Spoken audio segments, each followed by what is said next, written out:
എനിക്ക് ആദ്യമേ ചോദിക്കാനുള്ളത് സ്ട്രോങ് വുമൺ. ഈ സ്ട്രോങ് വുമൺ എന്ന് പറയുന്നത് ഉടുത്ത സാരി ഉടിഞ്ഞു കഴിഞ്ഞിട്ട് ബ്ലൗസും പാവാട ഇട്ടുകൊണ്ട് നിൽക്കുന്നതാണോ സ്ട്രോങ് വുമൺ? നടിയാകാൻ പോയി കൊതിച്ചാണ് ഇത് വെടിയാകുന്ന ലക്ഷണമാണല്ലോ എന്ന്. അത് ചില സർഗാസ്റ്റിക്കായിട്ട് ചിലരുന്ന മറ്റേ സിനിമയിലെ കമന്റും കാര്യങ്ങളൊക്കെയാണ്. Hi guys, I am Biju, welcome back to my channel. എല്ലാവർക്കും അഡ്വാൻസ് ഹാപ്പി വിഷു. എൻ്റെ മാത്രമല്ല, കൊല്ലം സുധിച്ചേട്ടൻ്റെ വൈഫായ രേണുക സുധിയുടെയും ഒരു വിഷു ആശംസ ഞാൻ നിങ്ങൾക്ക് വേണ്ടി അറിയിക്കുകയാണ്. എല്ലാവരും ഒന്ന് കൈയടിച്ചേ. ഇനി നമുക്ക് വീഡിയോയിലേക്ക് ഒന്ന് പറയാം.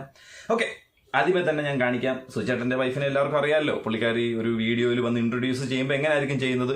ഹായ്, ഞാൻ രേണുക സുധി, മരിച്ചുപോയ സുധിയുടെ ഭാര്യ. അങ്ങനെയായിരിക്കും പുള്ളിക്കാരി പറയുന്നത്. അപ്പം ഇത് തന്നെ ദീർഘകാലം നീണ്ടു നിൽക്കട്ടെ, ഇങ്ങനെ തന്നെ പറയട്ടെ, നമുക്ക് കാണാം. ഇനി എത്ര നാൾ ഇത് കണ്ട് നീണ്ടു പോകുന്നുള്ള കാര്യത്തിൽ ഇപ്പം എനിക്കൊരു ഡൗട്ടുണ്ട്. സുധിച്ചേട്ടൻ്റെ മരണം എല്ലാവർക്കും അറിയാവുന്നതാണ്. സുധിച്ചേട്ടനെ ഞാൻ പറയുകയാണെന്നുണ്ടെങ്കിൽ എനിക്ക് ഇച്ചിരി നല്ല രീതിയിൽ അടുത്തറിയാം, നേരിട്ടറിയാം. കാരണം എൻ്റെ വീടിൻ്റെ തൊട്ടടുത്താണ് കൊല്ലമല്ല, സോറി, പുള്ളിയുടെ വീട്. അപ്പോൾ നമ്മുടെ അടുത്തുള്ള ഒരാളാണ്. ഞങ്ങൾ ഒരുപാട് നാൾ ഒരുമിച്ച് നടന്നിട്ടുള്ളതൊക്കെയാണ്. ഈ പുള്ളി സ്റ്റാർ മാജിക് അതിന് മുമ്പ് ചെയ്തുകൊണ്ടിരുന്ന സമയത്തൊക്കെ നമ്മളിവിടെ കാണുന്നതാണ്, സംസാരിക്കുന്നതാണ്, പല കാര്യങ്ങളും. അപ്പം ഏകദേശം പുള്ളിയുടെ ഒരു നേച്ചർ എന്താണെന്ന രീതിയിലെന്ന് നമുക്കറിയാം. പുള്ളി എന്ന് വെച്ച് കഴിഞ്ഞാൽ ഇപ്പം അയ്യോ എടാ അത് ചെയ്യരുത് അങ്ങനെ പറയുന്ന ഒരാളല്ല. ആ മനുഷ്യൻ അങ്ങനത്തെ ഉള്ള ഒരാളല്ല. നമ്മളിപ്പോൾ എന്തെങ്കിലുമൊക്കെ ചെയ്താലും നമ്മളെയൊക്കെ സപ്പോർട്ട് ചെയ്യുന്ന രീതിയിലുള്ളൊരു അതാണ് ആ ഒരു സപ്പോർട്ട്. അല്ലാതെ അയ്യോ മറിച്ച് പറയുക, ദേഷ്യപ്പെടുക, അതൊക്കെ വളരെ ചുരുക്കുക. വരുമ്പോഴത്തേന് രാഹുൽ ചെറുക്കനുമായിട്ടാണ് വരുന്നത്. അപ്പോൾ അവനാണെങ്കിൽ അച്ഛൻ്റെ കൂടുതൽ മാറത്തില്ല, അങ്ങനത്തെ ഒരു ചെറുക്കനായിരുന്നു ഞങ്ങളുടെ കൂടെ വരുമ്പോഴില്ല. അപ്പോൾ അവാട്ടോ അത് പോട്ടെ. അപ്പോൾ അങ്ങനെ അടുത്തറിയാവുന്ന ഒരാൾക്ക് പിന്നെ ഈ കല്യാണമൊക്കെ ആവുന്ന പുള്ളി ഇവിടുന്ന് പോകുന്നു, പിന്നെ പരിപാടിയൊക്കെ ആയിട്ട് പിന്നെ ഞങ്ങൾ തമ്മിൽ ഇതുവരെ കണ്ടിട്ടും കാര്യങ്ങളൊന്നുമില്ല. അപ്പോൾ നമുക്ക് അറിയാവുന്ന ഒരു വ്യക്തിയുണ്ട്. ആ വ്യക്തിക്ക് എന്തായാലും മാറ്റം വന്നിട്ടില്ല. അത് ഒരുപാട് സ്റ്റേജ് ഷോകളൊക്കെ നമുക്ക് പുറമേ കാണുമ്പോഴും അദ്ദേഹത്തിനോട് പരിപാടിക്ക് വരെ പോയിട്ടുണ്ട്. അപ്പോൾ അത്രയും ഫ്രീഡം ആയിട്ട് ഇവിടുന്ന് എറണാകുളം വരെ ഞങ്ങളെ കൊണ്ട് പരിപാടിക്ക് വരെ പോകും. ഓരോ സ്റ്റേജ് ഷോയ്ക്കും പരിപാടിയൊക്കെ നമ്മളാണ് വല്ലതും ചെയ്യും, ഒന്നും ചെയ്തില്ല, ചുമ്മാ കൂടെ പോകത്തുള്ളൂ കാണാനായിട്ട്. അത് ഈ പരിപാടി ഒന്ന് കാണാൻ പറ്റും. അപ്പോൾ അങ്ങനെ കൊണ്ടും അത്ര ഹാപ്പി ആൻഡ് ഹെൽപ്ഫുൾ മാനാ. അതിനകത്ത് യാതൊരു തർക്കവുമില്ല. അദ്ദേഹത്തിന് കിട്ടുന്ന ആ ഒരു സപ്പോർട്ട് തന്നെയാണ് ഈ പറയുന്ന രേണുക സുധി എന്ന് പറയുന്ന പെണ്ണിനും കിട്ടിക്കൊണ്ടിരിക്കുന്നത്. ഓക്കെ, നോ ഹേറ്റേഴ്സ് മാൻ എന്ന് എനിക്ക് പറയാൻ പറ്റത്തുള്ളൂ. മരിച്ചുപോയതിൽ കലാഭമണിക്ക് ശേഷം ഏറ്റവും കൂടുതൽ ഹേറ്റ് ഇല്ലാത്ത ഒരു വ്യക്തി ആരാന്ന് വെച്ചാൽ സുധിച്ചേട്ടൻ തന്നെ.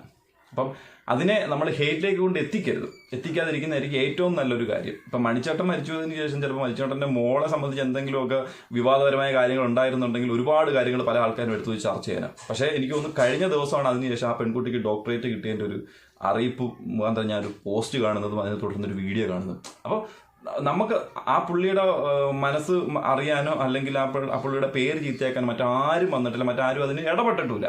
പക്ഷെ അതുപോലല്ല ഈ ഒരു കാര്യത്തിലേക്ക് വരുമ്പോഴത്തേക്കിന് മരിച്ചതിന് ശേഷം ഈ പറയുന്ന ഒരുപാട് ആൾക്കാരുടെ സഹായങ്ങളും കാര്യങ്ങളൊക്കെ തുടർന്ന് അവർക്കൊരു വീട് പണിഞ്ഞു കൊടുത്ത് മാത്രമല്ല അത്യാവശ്യം സാമ്പത്തികം കുഴപ്പമില്ലാത്ത രീതിയിലുണ്ട്. അപ്പോൾ അവർക്കത് ജീവിച്ചു പോകാനുണ്ട്. പക്ഷെ ഇനി മുന്നോട്ട് ജീവിക്കാൻ ഈ പറഞ്ഞ 2 ആൺപിള്ളേരുണ്ട്. അപ്പോൾ ആൺപിള്ളേരുടെ പഠനവും കാര്യങ്ങളും നോക്കണം, അവരുടെ വീട് കാര്യങ്ങൾ നോക്കണം. അപ്പോൾ ഇനി വേറെ ആരുമില്ല, ഒറ്റയ്ക്ക് തന്നെ പോയേ പറ്റൂ. പിന്നെ ഒന്നാമത്തെ കാര്യം എനിക്ക് ഇതിനകത്ത് ഞാൻ കാര്യങ്ങൾ കാണിക്കുന്നതിനൊന്നും എനിക്ക് പറയാനുള്ളത്, ഇപ്പം നമുക്ക് ഒന്നുമില്ലാത്തൊരു വ്യക്തിക്ക് മുന്നോട്ട് ജീവിക്കാനാണെന്നുണ്ടെങ്കിൽ ഒരു ജോലിയാണ് വേണ്ടത്. അതിപ്പം ആർട്സോ സ്പോർട്സോ അല്ലെങ്കിൽ ഈ പറയുന്ന IT ഫീൽഡ്, ഏത് ജോലി, വീട്ടുജോലി വരെ നമുക്ക് ശമ്പളം കിട്ടുന്ന ഒരു കുടുംബം നോക്കാൻ പറ്റുന്ന ഒരു ജോലി തന്നെ ആൾക്കാർ ചെയ്തുകൊണ്ടിരിക്കുന്ന ജോലിയാണ്.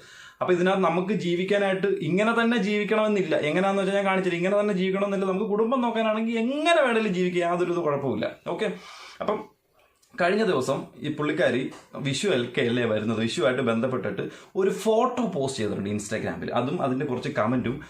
അതിനെ തുടർന്ന് അവരുടെ മകൻ എന്താണ് പറഞ്ഞതെന്നുമാണ് ഞാൻ ഇന്നത്തെ എൻ്റെ വീഡിയോയിൽ നിങ്ങൾക്കായിട്ട് കാണിക്കാൻ പോകുന്നത്. ഓക്കെ, ഫോട്ടോ ഇതാണ്. ഫോട്ടോ കുഴപ്പമൊന്നുമില്ല, നിൽക്കുമ്പോൾ പൊക്കിള് തപ്പിയാണ് നിൽക്കുന്നത്. അത് പുറത്ത് കാണിക്കാൻ പറ്റാത്തത് കൊണ്ട്, അതുകൊണ്ട് തന്നെ ആയിരിക്കും ഈ ഫോട്ടോ കാണുന്ന കാര്യം അതുപോലെ തന്നെ ക്ലിയർ ആയിട്ട് പറയും. ഓക്കെ, ഇതിൻ്റെ ക്യാപ്ഷനാണ് എന്നെ ഭയങ്കരമായിട്ട് അത്ഭുതപ്പെടുത്തിയത് കേട്ടോ. Women's are the real achievements of society. ആണോ? അല്ല, എനിക്ക് മനസ്സിലാവുന്നില്ല. അങ്ങനെയാണോ? ചിലപ്പോൾ ആയിരിക്കാം. കാരണം ഒരു ജന്മം നൽകുക എന്നുള്ളത് ചിലപ്പോൾ ഒരു സ്ത്രീകൾക്കുണ്ടേ മാത്രമേ സാധിക്കത്തുള്ളൂ. അത് ഭയങ്കര പ്രീഷ്യസ് ആയിട്ടുള്ളൊരു കാര്യമായിരിക്കും ചിലപ്പോൾ. അതുകൊണ്ട് ഈ ഒരു ക്യാപ്ഷന് ഒരു കുഴപ്പമില്ല. ഇനി രണ്ടാമതൊരു ഫോട്ടോ, അതിൻ്റെ ഫോട്ടോ ക്യാപ്ഷൻ നിങ്ങൾ നോക്കുക. Strong woman don't have attitudes, we have standards. അത് ഈ പറഞ്ഞ ക്യാപ്ഷനും ഈ കാണിക്കുന്ന ഫോട്ടോയ്ക്കും നല്ല നല്ല നല്ല ബന്ധമുണ്ട് കേട്ടോ. എനിക്ക് ആദ്യമേ ചോദിക്കാനുള്ളത് സ്ട്രോങ് വുമൺ. ഈ സ്ട്രോങ് വുമൺ എന്ന് പറയുന്നത് ഉടുത്ത സാരി ഉടിഞ്ഞു കഴിഞ്ഞിട്ട് ബ്ലൗസും പാവാട ഇട്ടുകൊണ്ട് നിൽക്കുന്നതാണോ സ്ട്രോങ് വുമൺ? അല്ലെങ്കിൽ നമ്മുടെ ശരീരത്തിൻ്റെ ബാക്കി ഭാഗങ്ങൾ എടുത്തു വെച്ച് പ്രദർശിപ്പിക്കുന്നതിലൂടെയാണോ ഒരു പെണ്ണിൻ്റെ മനോധൈര്യത്തെ എടുത്ത് കാണിക്കുന്നത്? അങ്ങനെയാണോ? അല്ല, നമ്മുടെ രാഷ്ട്രപതി വനിതയാണ്, നമുക്ക് വനിതാ പ്രധാനമന്ത്രി ഉണ്ടായിട്ടുണ്ട്, വനിതാ മന്ത്രിമാരുണ്ട്, അല്ലെ നമുക്ക് ഇവിടുന്ന് ഒളിമ്പിക്സിൽ പങ്കെടുത്തിട്ടുള്ള വനിതയുണ്ട്. അപ്പോൾ ഇവരെല്ലാം നമ്മൾ എന്താ പറയണം? അവരെല്ലാം വെറും വനിത ഇങ്ങനെ കാണിക്കുന്നതാണ് സ്ട്രോങ് വുമൺസ് എന്ന് പറയുന്നത്. ഒരിക്കലും ഇത് സ്ട്രോങ് വുമൺസിന്റെ പ്രതിദാനം ചെയ്യുന്ന ഒരു കാര്യമല്ല ഇത്. സ്ട്രോങ് വുമൺസിന്റെ പ്രതിദാനം എന്ന് പറയുന്നത് മറ്റ് നമ്മുടെ മെന്റൽ ഹെൽത്തിൽ സ്ട്രോങ് ആയിട്ട് പല സിറ്റുവേഷൻസ് ഫേസ് ചെയ്യുന്ന, അല്ലെങ്കിൽ രാജ്യത്തിന് വേണ്ടി മുന്നോട്ട് വരുന്ന, ഇപ്പം ഇന്ത്യൻ ആർമിയിലുണ്ട്. അപ്പൊ അങ്ങനെയുള്ള ഒരുപാട് കാര്യങ്ങൾ ഈ സ്ട്രോങ് വുമൺസ് ആയിട്ട് എനിക്ക് സംബന്ധിച്ച് കാണാൻ പറ്റും. ഇതെന്ന് വെച്ച് കഴിഞ്ഞാൽ പ്രഹസനമാണ്. ഇത് പ്രഹസനം. ഇപ്പം ശ്രീകൃഷ്ണൻ പറഞ്ഞിട്ടുണ്ടോ, എന്റെ ബർത്ത്ഡേ ആകുമ്പോഴത്തെ അല്ലെ എന്റെ വിഷു ആകുമ്പോൾ നിങ്ങൾ ബ്ലൗസ് വിട്ടിട്ട് താഴെ പാവട ഇട്ട് ബാക്കി പൂക്കൾ തപ്പി പിടിച്ചോണ്ട് നിൽക്കാനാണ്, അല്ലെ ഇത് കാണിച്ചോണ്ടിരുന്ന ഫോട്ടോ എടുക്കാനാണ്. ഇതെന്തുവാ റീച്ച്? വിഷുവിന്റെ റീച്ച് അത്രേ ഉള്ളൂ. വിഷുവിന്റെ റീച്ച് മര്യാദയ്ക്ക് ചിലപ്പോൾ മുഖം കാണിച്ചു കഴിഞ്ഞാൽ നമുക്ക് പറയുന്ന രീതിയിൽ മുന്നോട്ട് പോകാൻ പറ്റത്തില്ലായിരിക്കും. ഇപ്പൊ ഇച്ചിരി താഴോട്ടുകൂടെ കാണിച്ച റീച്ച് അതിപ്പം ഒരു കൊച്ചിന് വരെ അറിയാം. നമ്മുടെ ഇൻസ്റ്റഗ്രാമോ അല്ലെങ്കിൽ സോഷ്യൽ മീഡിയ യൂസ് ചെയ്യുന്ന ഏത് കൊച്ചിനും മനസ്സിലാവും, മര്യാദയ്ക്ക് ഒരു ഫോട്ടോ ഇട്ടിട്ട് ലൈക്ക് ഇല്ല എന്നുണ്ടെങ്കിൽ രണ്ടറ്റം പറിച്ചെറിഞ്ഞു കഴിഞ്ഞാൽ അവിടെ ലൈക്കും ഷെയറും കമന്റും ഫോളോവേഴ്സും സബ്സ്ക്രൈബേഴ്സും കാര്യങ്ങളും എല്ലാം കയറും, റീച്ചും കിട്ടും എന്നുള്ള കാര്യത്തിൽ യാതൊരു ഡൗട്ടുമില്ല. ആ സെയിം സാധനം കോപ്പി പേസ്റ്റ് ചെയ്യുന്നു. പിന്നെ അത് കോപ്പി പേസ്റ്റ് ചെയ്യുന്നതിന് നമുക്ക് തെറ്റ് പറയാൻ പറ്റില്ല. പക്ഷെ കോപ്പി പേസ്റ്റ് ചെയ്യുമ്പോൾ ഇതാണ് സ്ട്രോങ് വുമൺ എന്നൊക്കെ പറഞ്ഞ് അടിച്ച് വിടുന്നത് ഇച്ചിരി ബുദ്ധിമുട്ടാണ് എനിക്ക് കേൾക്കാനും എനിക്ക് കാണാനും. അപ്പം എനിക്ക് മാത്രമല്ല ഇതുപോലുള്ള ബുദ്ധിമുട്ടുണ്ടായത്. ഞാൻ കുറച്ച് കമന്റ് കാര്യങ്ങൾ ഞാൻ അതൊന്ന് പ്ലേസ് ചെയ്യാം കേട്ടോ. ഓക്കെ, ഇതിപ്പോൾ ഉടുക്കാൻ മറന്നു പോയതാണോ അതോ ഉടുത്തത് അഴിഞ്ഞു പോയതാണോ ഇനിയിപ്പോൾ ഉടുക്കാൻ ഇഷ്ടമില്ലാത്തതാണോ ഒന്നും അങ്ങോട്ട് മനസ്സിലാവുന്നില്ല. ഒന്നുറപ്പാണ്, കൊല്ലം സുധിച്ചേട്ടനോട് ആളുകൾക്ക് ഒരു ഇഷ്ടമുണ്ടായിരുന്നു, അതുകൂടി ഇല്ലാണ്ടാകും. ഇവർ എപ്പോഴും പറയുന്നതാണല്ലോ പ്രായപൂർത്തിയാകാത്തൊരു മകനുണ്ടെന്ന്. അഭിമാനമുള്ള ഒരു മക്കൾക്കും അമ്മയെ ഇത്തരം വേഷത്തിൽ ഭാവത്തിലും കാണാൻ ഇഷ്ടപ്പെടുന്നില്ല. അവന് പരിമിതികൾ ഉള്ളതുകൊണ്ട് മാത്രം ആ പാവം ഒന്നും മിണ്ടാതെ ഇരിക്കുന്നതായിരിക്കും. രേണു, നീ കാണിച്ചു കൂട്ടുന്നതിനൊക്കെ ഒരു പ്രതിഫലം തീർച്ചയായും നിന്നെ കാത്തിരിക്കുന്നുണ്ട്. അന്ന് നിന്നെ തലയിൽ വെച്ചിരിക്കുന്നവരൊക്കെ തറയിലെടുക്കും, നോക്കിക്കോ. ഓക്കെ, അപ്പം പുള്ളിക്കാരി അവരുടെ മോനെ കുറിച്ചാണ് പറഞ്ഞത്. അപ്പം മോനെ കുറിച്ച് ഇവർ തന്നെ ഒരു സ്റ്റേറ്റ്മെന്റ് പറഞ്ഞിട്ടുണ്ട്. ഞാൻ ആ വീഡിയോ ഞാൻ ഈ സൈഡിലൊന്ന് പ്ലേസ് ചെയ്യാം. ഇങ്ങനെ ഒരു സംഭവം വന്നപ്പോ എങ്ങനെയാ തീരുമാനം എടുത്ത് ഒറ്റയ്ക്ക് തീരുമാനത്താണോ ചെയ്യാൻ?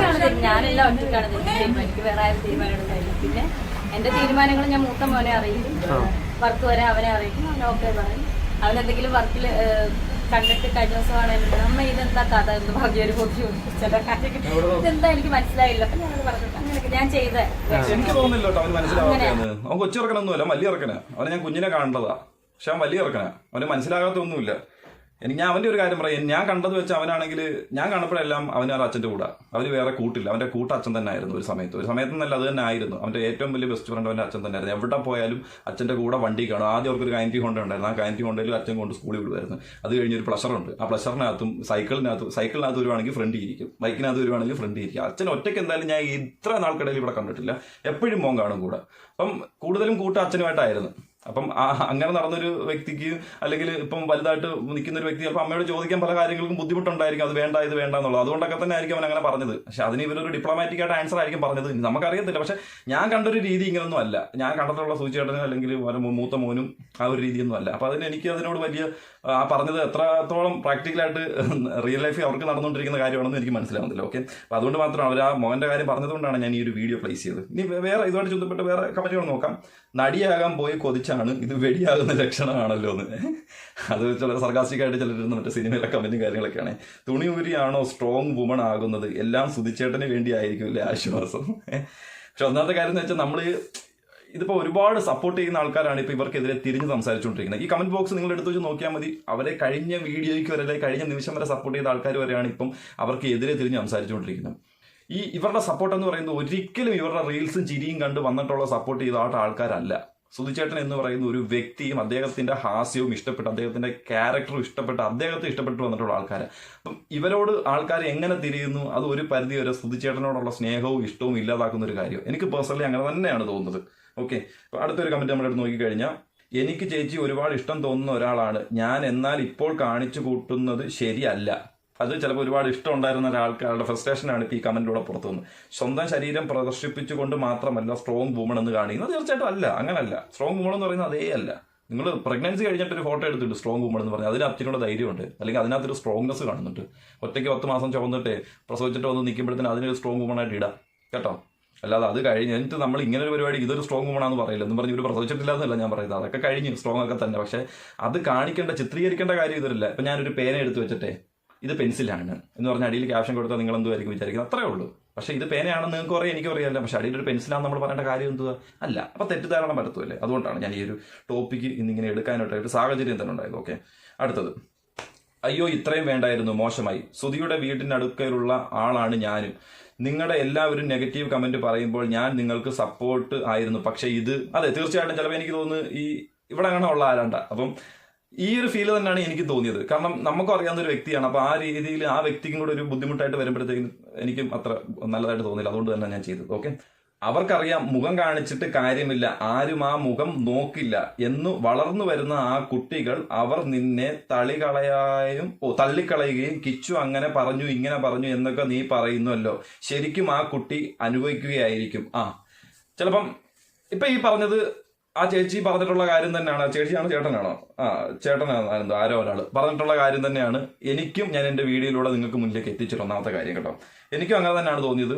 ഇപ്പൊ കിച്ചു എന്ന് പറയുന്നവൻ എന്താണ് വിചാരിച്ചിരിക്കുന്നത് നമുക്കറിയത്തില്ല. പക്ഷെ ഒരു പരിധി വരെ ഈ ചെയ്യുമ്പോഴത്തേക്കിന് അതിന്റെ കൂടെ നിങ്ങളുടെ ഒരു ഇൻട്രോ ഉണ്ടല്ലോ, ആ ഇൻട്രോയ്ക്കകത്ത് ഞാൻ കൊല്ലം സുധിയുടെ ഭാര്യ രേണുകാ സുധി എന്ന് പറയേണ്ട കാര്യമില്ല. അതങ്ങ് മാറ്റിനി. ഇപ്പൊ നിങ്ങൾ ഇപ്പൊ മോഡലിംഗ് ആണ്, ആ മോഡൽ രേണുകാ സുധി നിങ്ങൾക്ക് പറയാം. ആ ഒരു പ്ലാറ്റ്ഫോമിൽ തന്നെ നിൽക്കട്ടെ, ഒരു കുഴപ്പമില്ല. നിങ്ങൾക്ക് ആ ബന്ധം വേർപിരുത്തണ്ട, നിങ്ങൾ അതുപോലെ തന്നെ നിൽക്കട്ടെ. പക്ഷെ വീണ്ടും മാർക്കറ്റ് ചെയ്യുമ്പോഴും വീണ്ടും നിങ്ങൾ ആൾക്കാരുടെ മുന്നിലേക്ക് ഇറങ്ങുമ്പോഴത്തേക്ക് ഞാൻ മരിച്ചുപോയ സുധിചേട്ടന്റെ വൈഫാണെന്ന് പറയുന്നത് ആ ഒരു കാര്യമില്ല. നിങ്ങൾക്ക് ഏത് രീതിയിൽ വേണമെങ്കിലും നടക്കാം, നമ്മുടെ നിയമം അനുശാസിക്കുന്ന ഏത് രീതിയിൽ വേണമെങ്കിലും നിങ്ങൾക്ക് മുന്നോട്ട് പോകാം, ഏത് ഡ്രസ്സ് വിടാം, ആൾക്കാർക്ക് വൾഗറായിട്ട് തോന്നാത്തത് അല്ലെങ്കിൽ നിങ്ങൾ കംഫർട്ടായിട്ടുള്ള, അതായത് ഈ പൊക്കിൾ തപ്പി നിൽക്കുന്നതല്ല. ആ പൊക്കിൾ തപ്പി നിൽക്കുക എന്ന് പറയുന്നത് ഒരു കംഫർട്ടില്ലായ്മ തന്നെയാണ് ഒന്നാമത്തെ കാര്യം. അപ്പൊ അങ്ങനെയൊന്നുമല്ല, നിങ്ങൾക്ക് സ്ട്രോങ് ആയിട്ട് ഓപ്പൺ അപ്പ് ചെയ്യാൻ പറ്റുന്നുണ്ടെങ്കിൽ നിങ്ങൾ ചെയ്യുക, അതിനൊന്നും യാതൊരു കുഴപ്പമില്ല. പക്ഷേ ഈ പറഞ്ഞ സുധി എന്ന് പറയുന്ന ഒരു ബ്രാൻഡ് നിലനിർത്താനായിട്ട് ശ്രമിക്കരുത്. അതിൽ മാത്രം തൂങ്ങിക്കിടന്ന് ചെയ്യുന്നത് വളരെ വിഷം വരുന്നൊരു കാര്യമാണ്.